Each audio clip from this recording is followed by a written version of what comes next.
Taste the Daily. Chennai சூளைமேட்டில் 16 வயது சிறுமியிடம் பாலியல் அத்துமீறலில் ஈடுபட்ட வடமாநில நபர் போக்சோ வழக்கில் பிடிபட்டார். அடுக்குமாடி குடியிருப்பில் தேன்கூடி இருப்பதை அகற்றுவதற்காக வந்த பீகாரைச் சேர்ந்த ஜெகதீஷ் என்பவர் அங்கு வீட்டில் தனியாக இருந்த 16 வயது சிறுமியை நோட்டமிட்டு பாலியல் அத்துமீறலில் ஈடுபட்டுள்ளார்.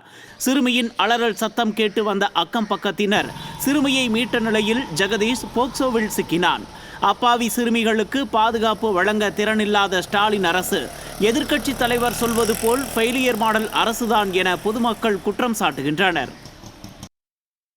கள்ளக்குறிச்சி மாவட்டம் மணியர்பாளையத்தில் உள்ள அரசு உண்டு உறைவிட பள்ளியில் மாணவிக்கு பாலியல் தொல்லை கொடுத்த தலைமை ஆசிரியர் சஸ்பெண்ட் செய்யப்பட்டார். பாதிக்கப்பட்ட மாணவி கொடுத்த புகாரில் தலைமை ஆசிரியர் தனபால் போக்சோ சட்டத்தில் ஏற்கனவே பிடிப்பட்ட நிலையில் தற்போது சஸ்பெண்ட் செய்யப்பட்டுள்ளார். ஸ்டாலினின் ஃபெயிலியர் மாடல் அரசு மாணவிகளின் பாதுகாப்பை உறுதி செய்யாமல் துறை அமைச்சர் பாவடிவ இருக்கை போன்று வெற்று விளம்பரம் தேடுவதாக பெற்றோர் குற்றம் சாட்டியுள்ளனர்.